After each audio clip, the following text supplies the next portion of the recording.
I'm Tom Lee, and this is my program Stories and Art, where I take traditional folk tales and I pair them up with paintings from museums around the world. And today I have several favorites that I want to share with you. I want to tell you one of my favorite stories. I want to show you one of my favorite paintings, painted by one of my favorite painters, that comes from one of my favorite museums. The painting that I want to share with you is this picture called The Charter Oak, and it was painted by Frederic Church in the year 1846 when he was just 20 years old. Now, as always, you can go to my website, www.tomleestoryteller.net, and you can download a copy of this picture, just like this, that you can print out and take a look at home and maybe make a drawing or a sketch of it. Or if you'd like, you can go to the website of the Florence Griswold Museum. And that website is www.florencegriswoldmuseum.org. So, what do you notice when you look at this picture? Obviously, there's a great big tree. And this tree is a real tree that grew in Hartford, Connecticut. And it was growing as far back as 400 years ago. Mr. Church grew up in Hartford, and he saw this tree probably every day when he lived there. And it's a very famous part of Connecticut history. That's another long story that I might share with you another day. But right now, let's just think about this tree and how big it was. If you notice, you can see a woman talking to a little boy next to the tree. And I think Mr. Church put that little detail in there so we could have a sense of just how big this tree was.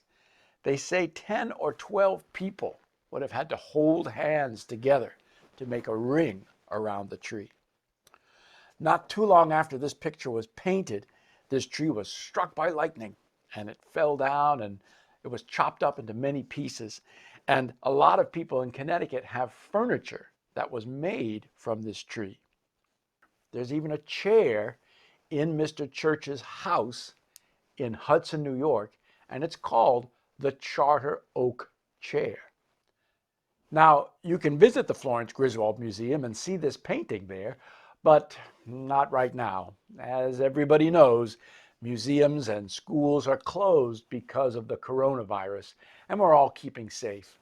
But you can visit the museum and take a walk on their beautiful artist trail and see the beautiful gardens, as long as we keep a safe distance from each other. So I hope you'll visit the Florence Griswold Museum and their website. And now I want to tell you a fairy tale called Boots and His Brothers. Can you guess how it starts?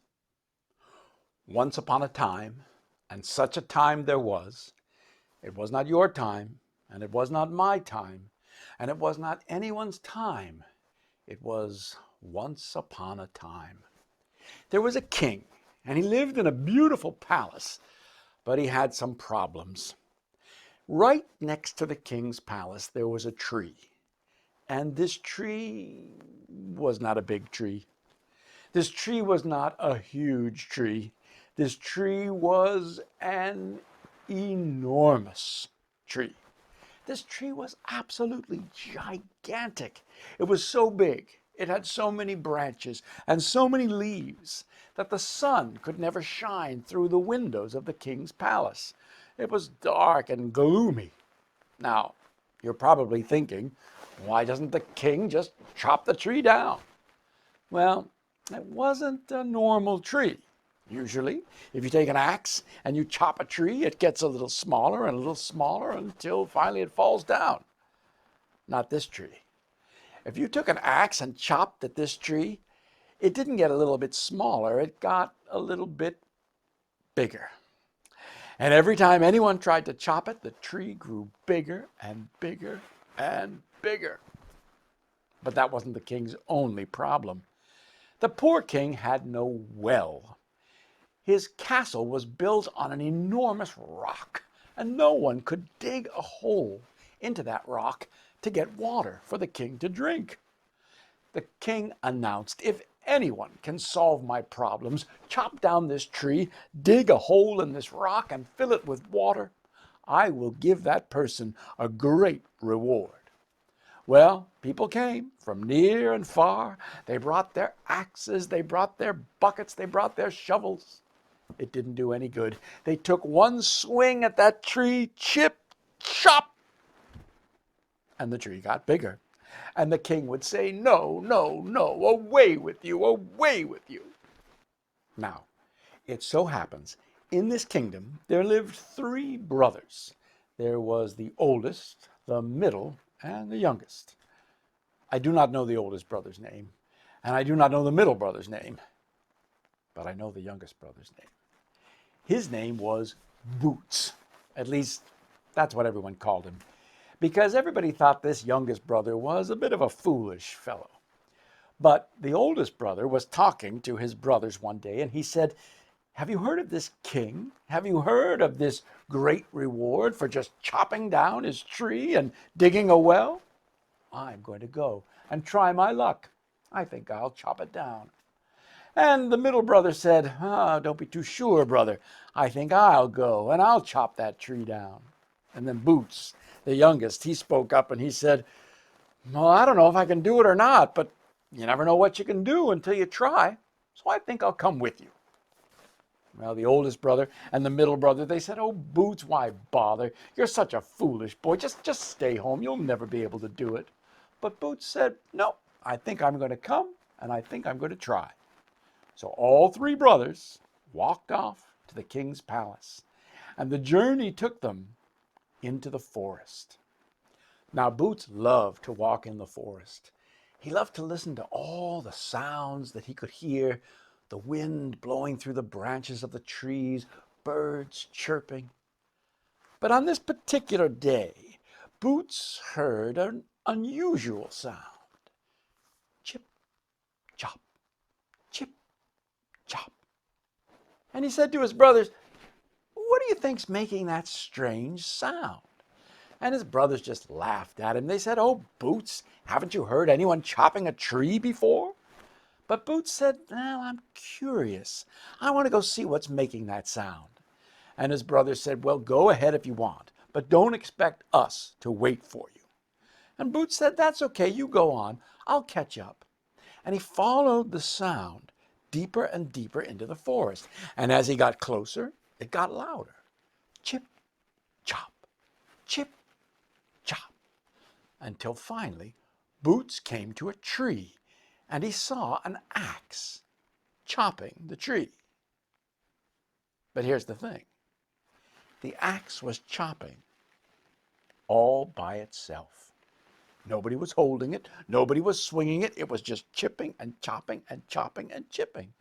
And Boots just watched it for a while. And then he said, "So you're here, are you, little axe? And you chop and you chop?" And the axe answered him. The axe said, "Oh, yes, Boots. I've been here chopping and chopping for many years, just waiting for you to come and find me." "Well, I found you now," said Boots, "so let's get going." And he picked up the axe and he put it into his backpack and he ran to meet his brothers. And they laughed when they saw him coming. "Well, Boots," they said, "what was making the sound?" "Oh," he said, "just an axe, just an axe." He didn't tell them it was a magic axe. He didn't tell them that he had it right there in his backpack. And the three brothers kept walking through the forest. But it wasn't long before Boots heard another sound. Crunch, scrape, crunch, scrape. And Boots said to his brothers, "Hey, do you hear that? What do you think is making that sound?" And his brother said, "Oh, Boots, you're always so curious about this and that. It's just someone digging." But Boots said, "I'm going to go and see for myself." His brother said, "Well, go ahead if you want, Boots, but don't expect us to wait for you." Boots said, "That's okay. You go ahead. I'll catch up." And again, he followed the sound and got closer and closer until he came to a deep, deep hole. And way down at the bottom of the hole, Do you know what he saw? A shovel. And do you know what it was doing? It was digging and digging all by itself. No one was holding it. No one was digging it. It just dug and dug. And Boots watched it for a while. And then he said, "So you're here, are you, little shovel? And you dig and you dig?"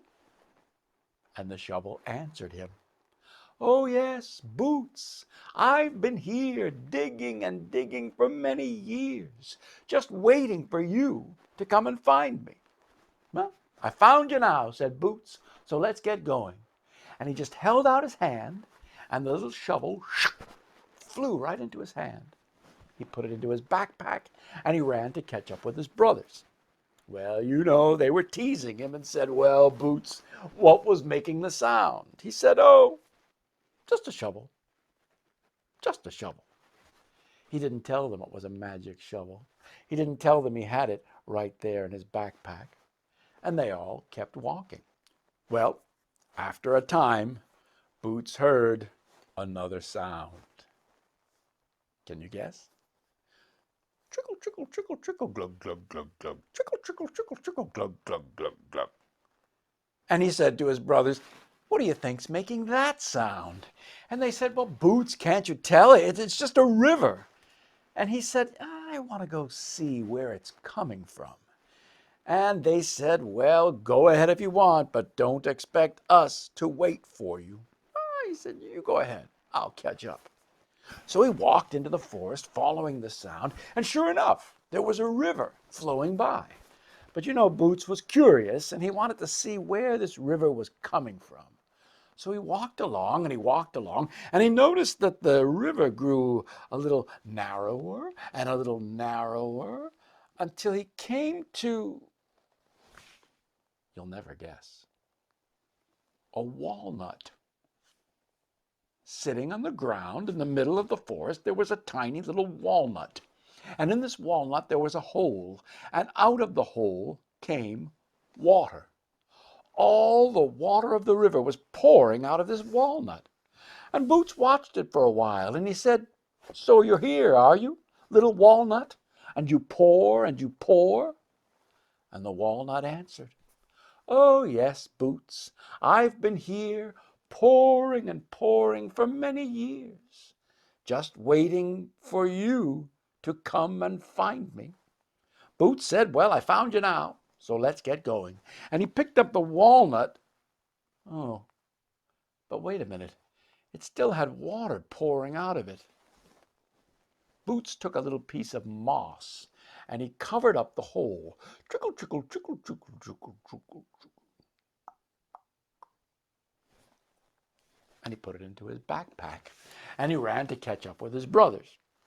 Well, they said, "What was making the sound?" "Oh, just water," he said. "Just water." He didn't tell them it was coming from a magic walnut, and he didn't tell them that he had it in his backpack. So, finally, all three brothers came to the king's palace. And there it was, that enormous tree.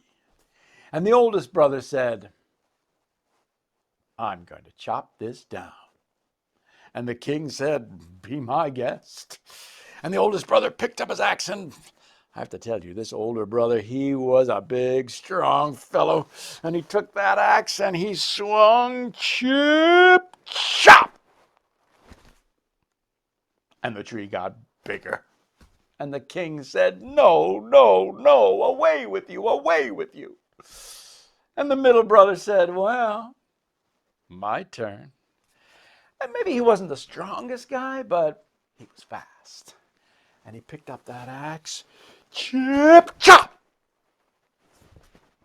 The tree got bigger, and the king said, "No, no, no, away with you, away with you. There's no one who can chop down my tree." And Boots said, "Well, what about me, your majesty?" The king looked at him and said, "You?" "Yeah, what about me? I think it's my turn." The king said, "Boots, your older brother couldn't do it. Your middle brother couldn't do it. You think you can do it?" And Boots said, "Well, you know, you never know what you can do until you try to do it, your majesty. So if you don't mind, I'd like to try. The king said, Boots, be my guest. Well, Boots knelt down on the ground and he took off his backpack. He opened it up and reached all the way down to the bottom and he took out the axe. And then he said, Now, my little axe, chop and chop for me. The axe flew out of Boots's hand. It flew over to the tree and it began to chop, but it chopped so quickly. Chip chop chip chop chip chop chip chip chop chip chop chip chop chip chip chop chip chop chip chop chip chop chip chop chip chop chip round and round that enormous tree. The axe went flying. Bits and pieces of wood were flying off so quickly the tree didn't have any time to get bigger. It chipped and chopped and chopped and chipped until crash! The tree fell to the ground, and the beautiful sunshine came flooding through the king's windows. And the king said, Well, not bad, Boots, but you're not done yet. Do you think you can dig a hole in this rock? And Boots said, Well, you never know what you can do until you try to do it. So he knelt down, he opened his backpack, he reached to the bottom and took out the shovel and said, Now, my little shovel, dig and dig for me. The shovel flew out of Boots's hand. It flew over to the rock and it began to dig with a crunch and a scrape and a crunch and a scrape and a crunch and a scrape and a crunch and a scrape. And it dug and dug. Rocks and stones and pebbles were flying through the air until it dug a deep, deep hole. And it flew right back to Boots's hands. But he wasn't done yet. He knelt down. He opened his backpack. He took out the walnut. He took the moss off of the hole and said, Now, my little walnut, pour and pour for me. And the water began to pour from the nut. Trickle, trickle, trickle, trickle, glug, glug, glug, glug, trickle, trickle, trickle, trickle, glug, glug, glug. Boots put the walnut at the edge of the deep hole, and it poured and poured until the hole was just filled with water. The king had a little silver cup, and he reached down, and he took a taste of the water, and he said, Delicious. Boots, he said, you have chopped down my tree. You have dug a hole in this rock, and you have filled it with water. You shall have a great reward. And he gave Boots a bag of gold coins that was as tall as he was. And Boots was a pretty tall boy, so it was a pretty good reward. And that's the story of Boots and his brothers. And I hope you'll get to look at the Charter Oak by Frederic Church at the Florence Griswold Museum. And I hope you'll join me here again for another story, another day. Thanks for listening.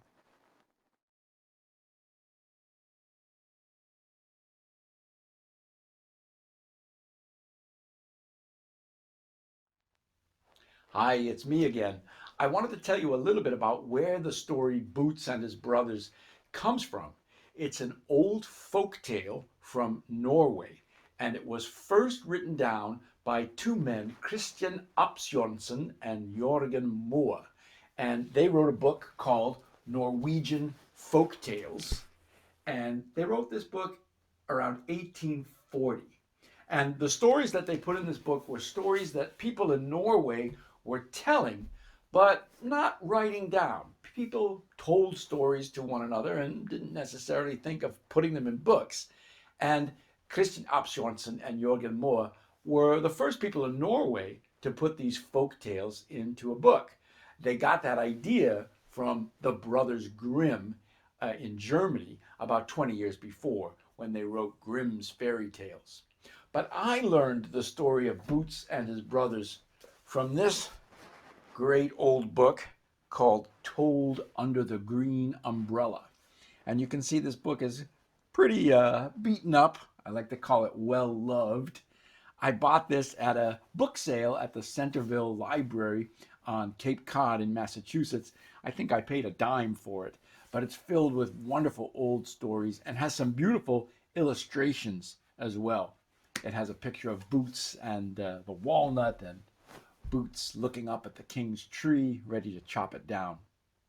But the pictures that I like most are your pictures. I love to see illustrations that boys and girls make for me after they listen to the story. A lot of students tell me when they're listening, they can see the story in their imagination.